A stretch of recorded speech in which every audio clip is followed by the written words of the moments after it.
Hello viewers, आज की इस वीडियो में फिर से मैं आपके साथ एक नए कंटेंट को शेयर करने के लिए आया हूँ। और जैसा कि दोस्तों कि अभी वैलेंटाइन वीक चल रहा है, तो इस वैलेंटाइन वीक स्पेशल में मैं आपको आज एक हार्ट शेप को किस तरह से आप एक्सेल में एनिमेटेड तरीके से ड्रॉ कर सकते हैं वो मैं आज आपको बताऊँगा। तो दोस्तों पूरे वीडियो में बने रहिएगा, आपको पूरे एक्सप्लेन में करूँगा कि किस तरह से आप इस हार्ट शेप को एनिमेटेड तरीके से ड्रॉ करेंगे।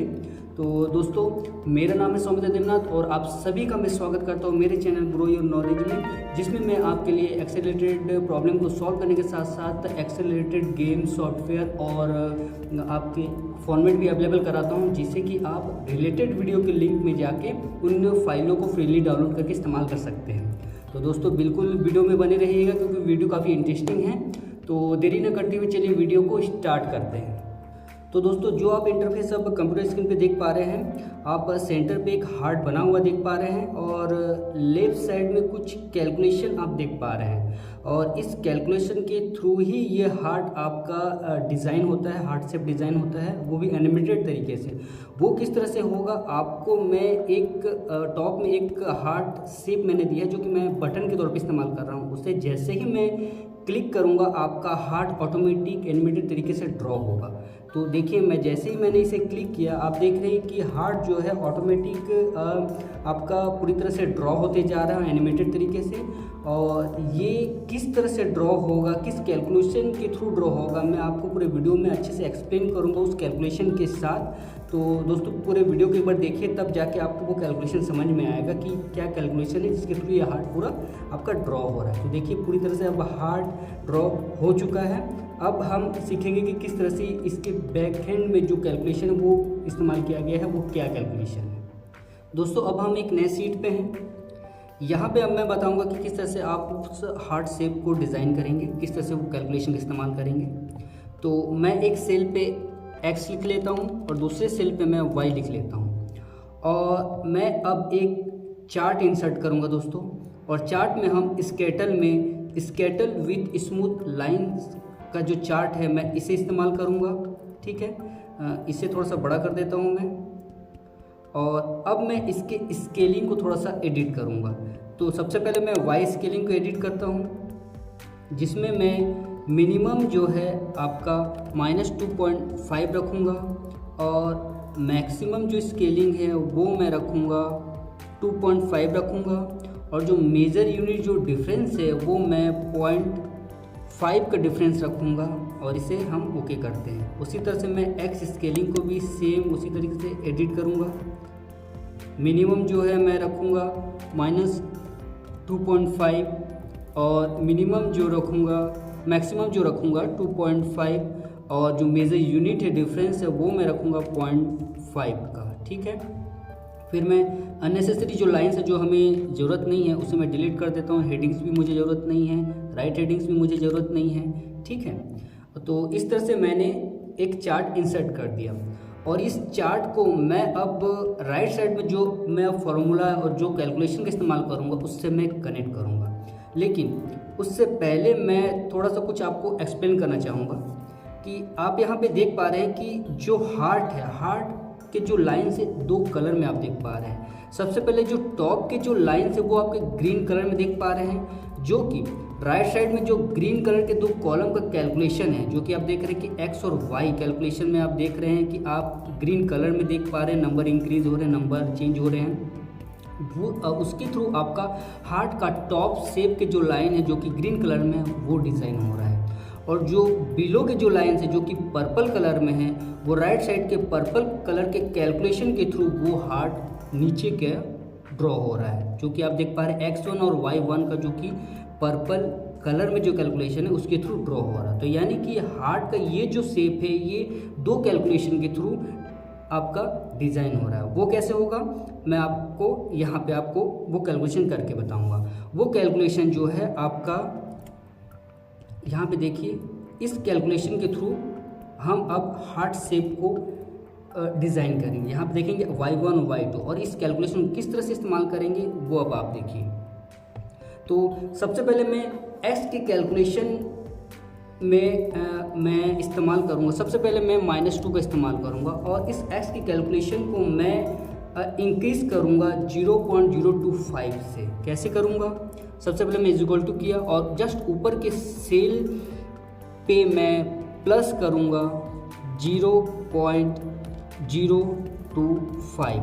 ठीक है, आप देखेंगे कि मैंने जस्ट ऊपर के सेल को ऐड किया है, उस ऊपर के सेल के जो कैलकुलेशन उसे ऐड किया है 0.025 से, और इससे मैं 164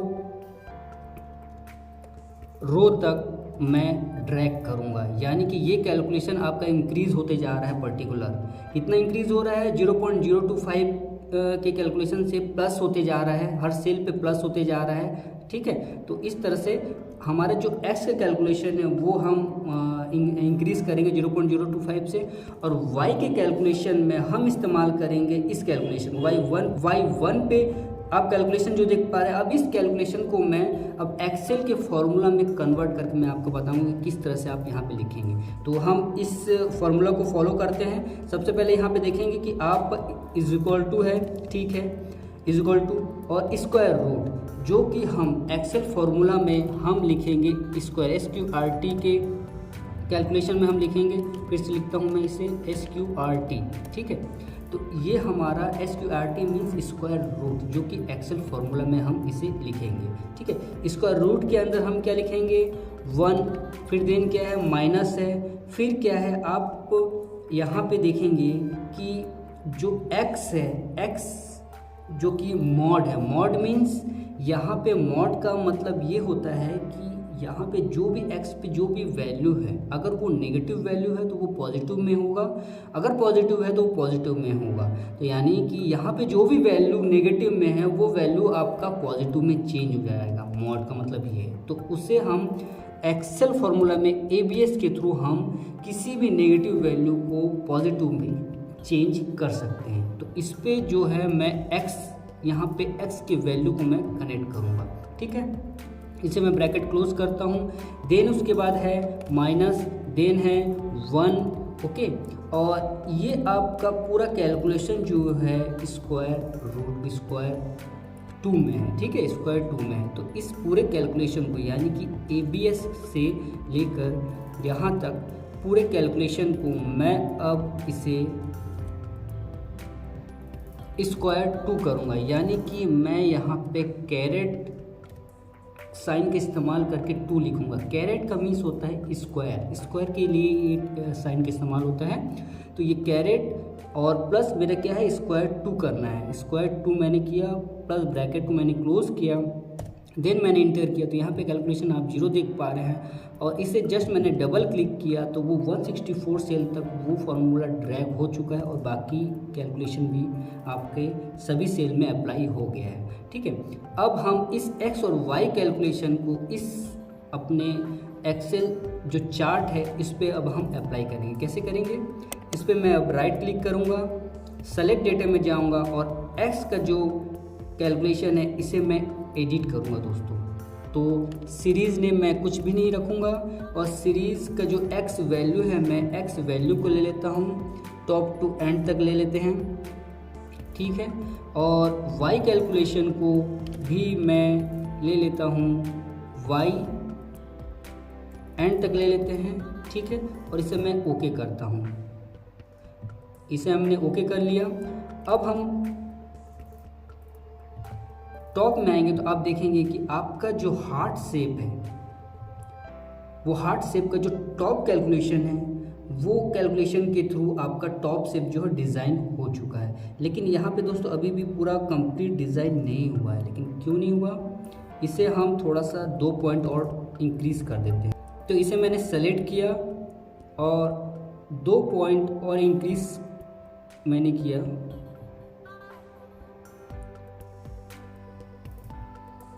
मैंने 1 पॉइंट इंक्रीज़ किया यानी कि 2 तक। अब इसे मैं एक बार चेक करता हूँ कि हार्ट शेप आपका अभी भी कंप्लीट पूरी तरह से नहीं हुआ है। चलिए कोई बात नहीं, इसे मैं आपको आगे और भी कैलकुलेशन करके मैं बताऊँगा कि किस तरह से कंप्लीट होगा, है ना। अब दोस्तों हम सेकेंड स्टेप में हार्ट के नीचे के लाइंस को अब हम ड्रॉ करेंगे। वो कैसे?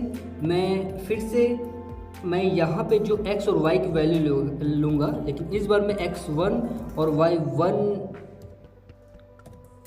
के वैल्यू को मैं यहाँ पे मैं फॉर्मूला बेस पे लेके आऊँगा और इसे मैं फिर इस चार्ट से कनेक्ट करूँगा। ठीक है, तो मैं जो x1 पे जो वैल्यू लूँगा वो सेम वैल्यू मैं x का ही लूँगा, तो मैं इसे सेम सेल रेफरेंस में दे दूँगा और नीचे तक ड्रैग कर दूँगा तो सेम वैल्यू x1 पे आ गया। ओके, और y1 पे जो वैल्यू मैं लूँगा वो अब मैं y2 का जो कैलकुलेशन है मैं उस कैलकुलेशन को अब मैं यहाँ पे आपका मैं पुट करूँगा। तो यहाँ पे मैं सेम y2 का जो फॉर्मूला है उसको मैं कन्वर्ट करूँगा एक्सेल के फॉर्मूला से। तो यहाँ पे मैं इस फॉर्मूला को फॉलो करते हुए सबसे पहले मैंने = लिखा, फिर -2.5, देन उसके बाद आप ध्यान देंगे कि यहाँ पे स्क्वायर रूट है तो मैं into square root. Okay, square root के अंदर आपका 1 माइनस, फिर उसके अंदर स्क्वायर रूट है तो स्क्वायर रूट। ओके, उसके अंदर मॉड है, x की जो वैल्यू वो मॉड पे लिखा गया है यानी ABS, और x की वैल्यू को मैंने ABS के अंदर मैंने पुट कर दिया। देन /2, उसके बाद मैं ब्रैकेट क्लोज करता हूँ और फिर से मैं ब्रैकेट क्लोज करता हूँ, देन इंटर करता हूँ।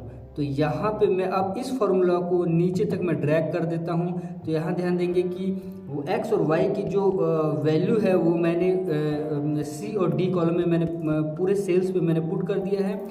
अब इस x और y की वैल्यू को मैं इस चार्ट से कनेक्ट करूँगा।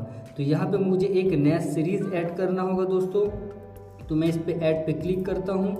देन यहाँ मैं सीरीज़ नेम कुछ भी नहीं दूंगा और सीरीज़ x की वैल्यू पे मैं x1 की पूरे वैल्यू को मैं सेल का जो रेंज है वो मैंने दे दिया है। और देन मैं y वैल्यू पे y1 पे जो वैल्यू मैंने पुट किया है उसका पूरा मैं सेल रेफरेंस जो कि रेंज है वो मैं इस पे दे देता हूँ। ओके, और उसके बाद मैं इसे ओके करता हूँ। अब आप देखेंगे टॉप में कि जो आपका हार्ट के नीचे के लाइंस हैं वो रेड कलर में आप देख पा रहे हैं। ठीक है, और टॉप में जो ब्लू कलर का लाइन है वो थोड़ा सा यहाँ पे मैच इसलिए नहीं हो रहा है क्योंकि यहाँ पे जो सेल का रेंज है वो मुझे एडिट करना होगा, यानी कि एडिट करके मैं यहाँ पे इसे 170 दे देता हूँ। ठीक है, क्योंकि वो पूरा सेल रेंज पे नहीं आ पा रहा है, इस वजह से वो पूरी लाइन ड्रॉ नहीं कर पा रहा है। तो मैं इसे ओके कर देता हूँ और देन इसे भी मैं ओके करता हूँ। तो अब आप देखिएगा कि अब आपका हार्ट का शेप पूरी तरह से ड्रॉ हो चुका है। ठीक है, इसे मैं थोड़ा सा और अच्छे से क्लियर करने के लिए मैं सेंटर के जो स्केलिंग है उसे मैं डिलीट कर देता हूँ। x और y की स्केलिंग को मैंने डिलीट कर दिया और बैकग्राउंड जो है ग्रिड लाइन को हटा देता हूँ। बैकग्राउंड का जो कलर है वो भी मैं थोड़ा सा येलो कर देता हूँ, येलोइश। ठीक है, तो अब आप अच्छे से ये विजिबल हो पा रहा है। अब आप देखेंगे कि जो x और y की वैल्यू के कैलकुलेशन के थ्रू ये हार्ट पूरी तरह से डिज़ाइन हो चुका है। अब दोस्तों लास्ट स्टेप में मैं अब आपको बताऊंगा कि इस हार्ट को अब हम एनिमेट किस तरह से करेंगे। ये ऑटोमेटिकली एनिमेशन के थ्रू कैसे ऑटोमेटिक ये ड्रॉ होगा। तो इसके लिए मैं अब VBA कोडिंग की हेल्प लूँगा, जिसके लिए मैं कीबोर्ड का F11 प्रेस करूँगा तो मेरा VBA कोडिंग से रिलेटेड एक विंडो ओपन हो जाएगा। ऑलरेडी आप देख पा रहे हैं कि मेरा प्रीवियस का जो कोड है हार्ट 1 से रिलेटेड वो आप उसका कोड देख पा रहे हैं। तो मैं इसे जस्ट कॉपी कर लूँगा और एक नया मॉड्यूल मैं इंसर्ट करूँगा। ओके, और फिर मैं उसे यहाँ पे पेस्ट करूँगा। ठीक है, और इसका जो टाइटल है मैं थोड़ा सा चेंज कर दूँगा, चेंज यानी HRT कर देते हैं, HAR कर देते हैं। ठीक है, HAR1 कर देते हैं। ठीक है, और अब मैं इस कोड को अब आपको मैं एक्सप्लेन करूंगा। ठीक है, सबसे पहले आप ध्यान दीजिएगा सब रूटीन, जाहिर सी बात है जब आप VBA कोडिंग करते हैं तो सब रूटीन से स्टार्ट होगा। सब routine then space then title, तो HAR1 मैंने टाइटल दिया है।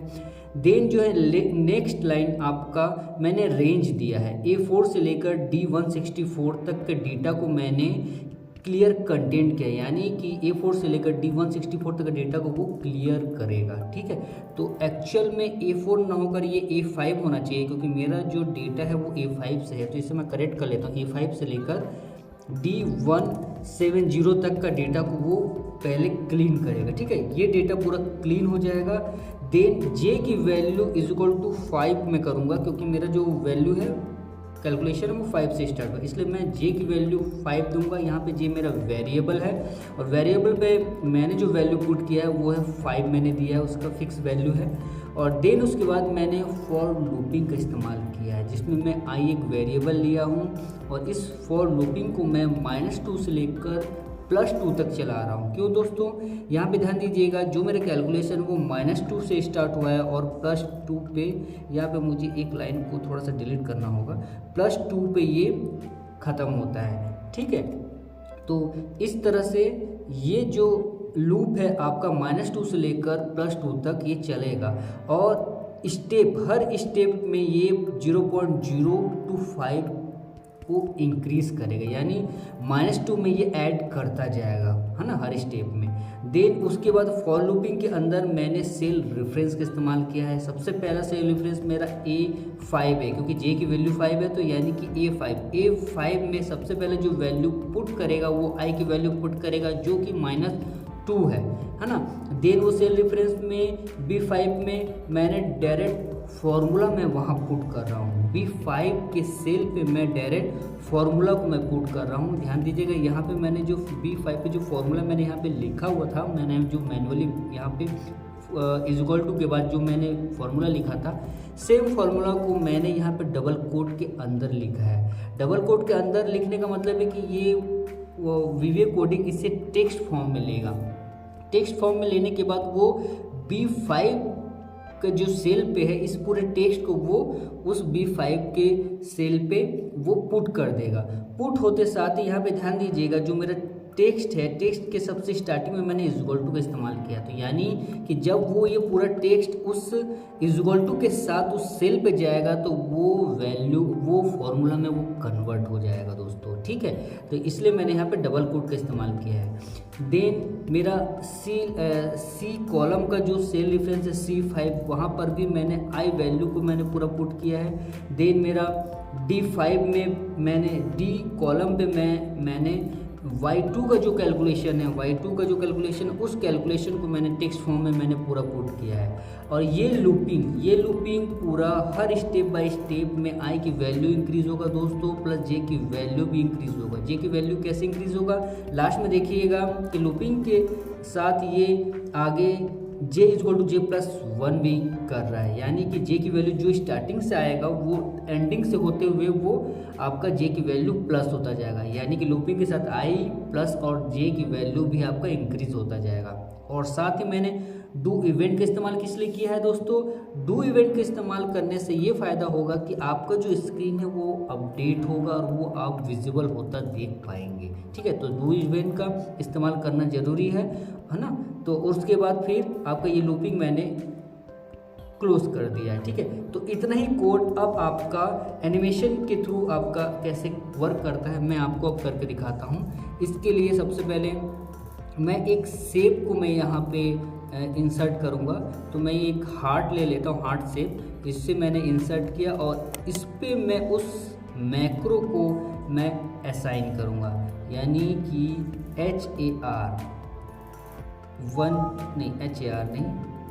आपका HRT1 को मैं HRT1 मिनट सेल रेफरेंस क्या है